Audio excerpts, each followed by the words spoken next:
गुरु रविदास की महिमा सुनकर और पवित्र जीवन को देखकर बहुत से राजा रानी उनके शिष्य बन गए थे। एक बार झाली नाम की रानी चित्तौड़ से गंगा स्नान के लिए काशी आई। उसने गुरु रविदास का नाम सुना तो दर्शन के लिए उनके आश्रम में गई। गुरु रविदास का उपदेश सुनकर उनका मन शांत हो गया। रानी ने गुरु रविदास से प्रार्थना की कि मुझे अपने शिष्य बना लीजिए। उन्होंने बार बार रानी को मना किया कि मैं चमार हूँ और आप क्षत्रिय वंशी हैं, आप किसी ब्राह्मण के शिष्य बन जाए। रानी झाली ने बहुत हठ किया और अपना संकल्प व्यक्त किया कि आपको ही गुरु बनाऊंगी, ऐसे किए बिना अन्य जल ग्रहण नहीं करूंगी। गुरु रविदास ने फिर कहा कि अपने से ऊंची जाति वाले का शिष्य होना चाहिए।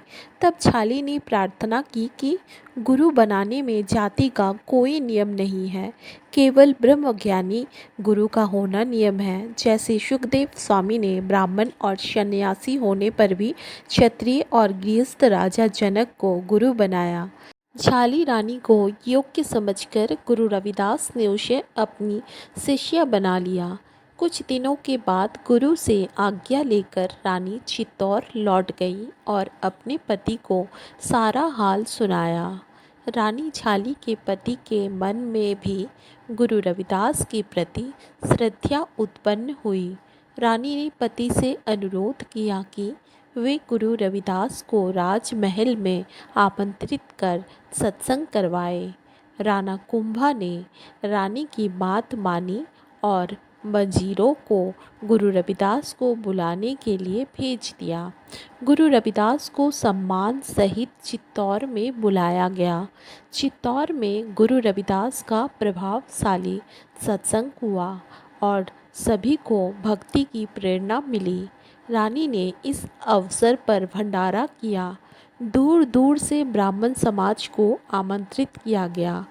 यह भी कहा गया कि सबको एक एक स्वर्ण की मोहर दक्षिणा में दी जाएगी। काफ़ी लोग भंडारे में पहुंच गए। जब भंडारा तैयार हो गया तो पंक्तियों में सब लोग बैठ गए।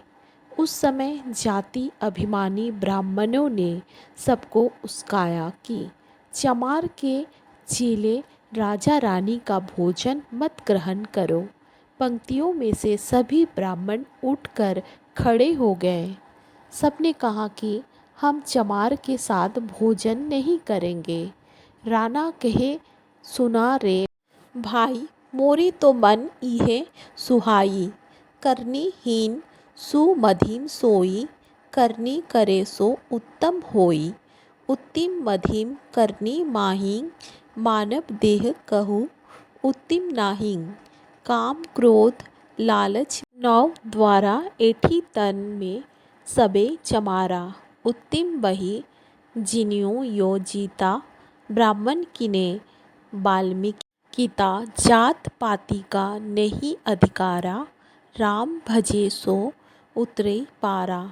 नाही कछु तुम्हारे सारे, उठी विप्र जाहू अपने द्वारे। विप्र बहुरी मनि महंग, दुष्पावे करोध करे, रानी डर पावे। तब विप्रों ने कहा, पहले भोजन हम करेंगे, इसके पश्चात जैसी आपकी मर्जी हो वैसा करें। तब राणा ने कहा, रानी कहोई नाहिं मन दीजे, गुरु पहल तुम हो कोई क्यों दीजे। इस प्रकार बहुत वाद विवाद होने लगा। तब गुरु रविदास ने एक शिष्य को भेजा और कहा, हमरे नाही हारू अरु जीती, इन्हीं की तुम राखो रसनीति। मुझे हार जीत से कोई मतलब नहीं है। जैसे इनकी रीति है उसके अनुसार ही इनको भोजन करवा दो। गुरु रविदास की आज्ञा पाकर भोजन परोसा गया। गुरु रविदास विराट रूप धारण कर एक एक विप्र के साथ बैठकर भोजन करने लगा। सभिंग के संग जीमन बैठा, इनी बापे ऊनी बापे डीठा। सबको अचीरज भयो तमाशा, जेते विप्र तेते रविदासा। जितने विप्र बैठकर भोजन कर रहे थे, गुरु रविदास ने उतने ही शरीर धारण किए। यह देखकर जाति अभिमानी ब्राह्मणों का सिर शर्म से झुक गया। सबहीन के मनि उपजी लाजा, साध सतायो किया अकाजा। जे वे कोप करे हम ऊपरी, तो अब ही जाहिं सकल जड़ी वरी। हम अपराधी भोजन पूरा, उनके साहिब रहत हजूरा। इहे संत हम ईसा पापी, भक्तन सौ परी ऐसी थापी। साजे हरि जना, यो पश्चाताप कियो ब्राह्मणा। धनी धनी साहिब तू वड़ा अस, बड़े तुम्हारे दास। जाति पाति कुल कछु नहीं, ब्राह्मण भय उदास। सब विप्रों ने आपस में विचार करके गुरु रविदास का शिष्यत्व ग्रहण कर लिया। गुरु रविदास ने विप्रों से कहा कि प्रभु की भक्ति करो। सिमरन और भक्ति के बिना सारा संसार शूद्र है। विप्र कहने लगे, विप्र कहे तो गुरु हमारा, अपनी तोरी जनेऊ डारा। माथे हाथ देहु अब स्वामी, इस सेवक तुम अंतर जामी। जाति पाति पूछो मति, हरि को भजे सो हरि के होई।